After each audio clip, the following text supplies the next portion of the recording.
All right.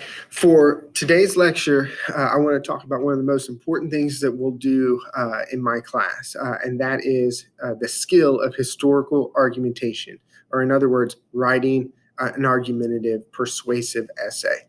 I always tell students, if at the end of the year, if I really boiled my class down to two things that I hope you can take away from a content perspective, is I hope you can pass a general knowledge U.S. history test. When you go out into the world, whether it's college or the workforce or wherever, I want you to be a knowledgeable U.S. citizen that knows our past. So I'm going to try to teach you a lot about our history. But I also would like you to be able to take a position and defend it, a historical, defensible position. If you go to college, you're probably going to have to write position papers and essays like that. If you just go into the real world, I want you to be able to talk to somebody, have a debate, and take a position on an issue and defend it. For today, we're going to talk about those essays. We're going to talk about argumentation and thesis statements. My goal for you, by the end of this year, I want you to be able to write a persuasive essay that contains a defensible claim about the past, an appropriate use of supporting historical information, and analyzes the importance of contradictory evidence or multiple viewpoints. This is a big task. To be able to write an essay like this, it's not something that you can just jump right in and do here in our first attempt or our first unit of the year. So we're not going to write a whole essay for a while. We probably won't write a full essay until the second semester, but we will begin by working on intro paragraphs and thesis statements. A thesis statement is the most important part to being able to do the whole essay. If I ask you guys, what is a thesis statement? Almost every student I have can say, well, a thesis statement is the main idea. And that is true. The thesis statement, it is your main idea. It's what your whole essay is about. It's your argument. But it also serves as a roadmap to the reader of everything else that you're going to say. If you were going to boil your whole essay down to one sentence or a couple sentences, that's your thesis statement.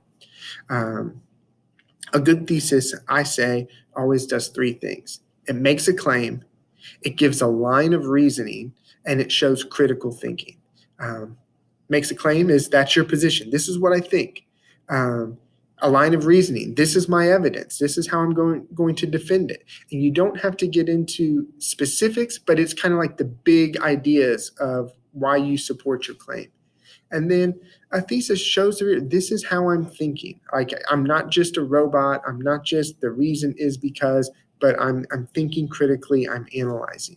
Can we do all that on our first try? Maybe not, but we can build towards it. Here's how I score thesis statements. In our grades, we get a 1, 2, 3, or 4. A 1 is a C, a 2 is a B, a 3 is an A, and 4 is exceptional. The very best. And this is where I hope I can get you to, but wherever you're at, I just want to see you get better. A thesis statement that's a 1. This is an attempt. You're trying to write the historically argumentative essay. You maybe don't make the best claim, or you merely restate the prompt, which is something students usually do when they don't know what to do. But as long as you're giving me a good attempt, you're probably going to get a 1. A 2, it does make a claim. I'm not letting you get out of my class with a B, with a level 2 essay, unless you can take a position and make a claim. Now, you might not be able to back it up all the way, or you might fail to provide a sufficient line of reasoning, but if you're making a good claim, a defensible position, you're going to be in a 2 range. Now, a 3, an A, says, I can make a claim, I'm answering all parts of the prompt, and I'm giving the essay direction. This is where that line of reasoning comes in.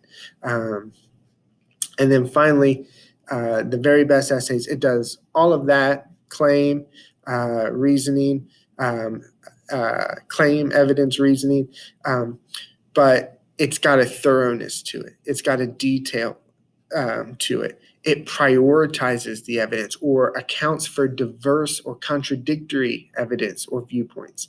There is a level of thinking that is showing through in a level 4 essay that most essays don't have. I give very few 4s, but for some of you, I can already tell that you'll be able to do it if you work at it.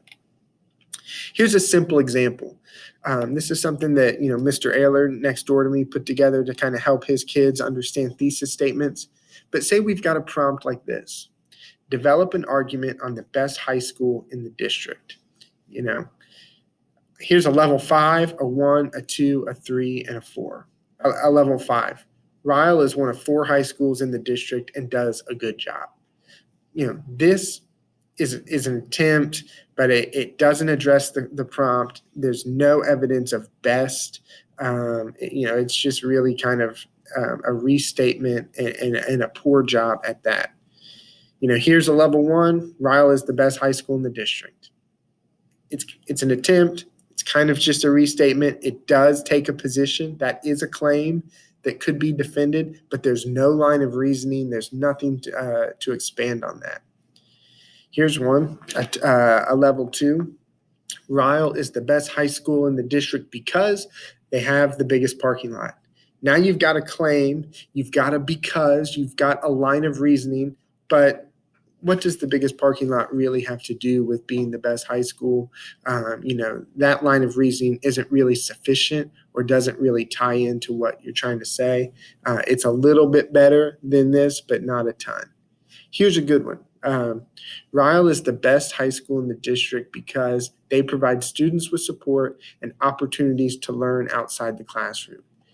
Here's a thesis that takes a position, it addresses the prompt, and it provides a line of reasoning. Students with support, opportunities to learn outside the classroom. This is something that we would give a 3 to. And finally, your very best essay says something like this, or your very best thesis. While all schools in Boone County support their students, comma, Ryle is the best high school in the district because they provide help through the Rater Achievement Program and offer opportunities to learn outside of the classroom through various extracurricular activities. This shows analytical, critical thinking. It shows an awareness that other schools do support their students, but this is how Ryle supports students differently.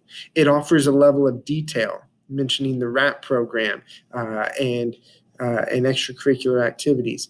This thesis statement sets me up for the rest of the essay to talk about this is what other schools do. This is what RAP looks like. These are how extracurricular activities help students become better people.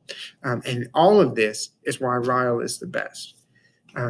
This is the type of thesis statement that I would hope, that you can get to. All right, to finish this up, tomorrow you're going to have a discussion board where you read about 2 suffragettes, 2 women's rights advocates that were instrumental in helping women get the right to vote, Alice Paul and Carrie Chapman Catt. At the end of that reading, I'm going to ask you to do a discussion board where you write a thesis statement. This is the prompt.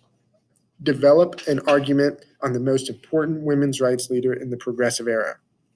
That's a super broad prompt that offers a lot of options on how to go. Use what we're talking about here about making claims, supporting with a line of reasoning, and showing critical thinking. Use these examples if it's helpful, and write me a thesis statement and put it on the discussion board tomorrow. Okay, that's it for today. Thank you.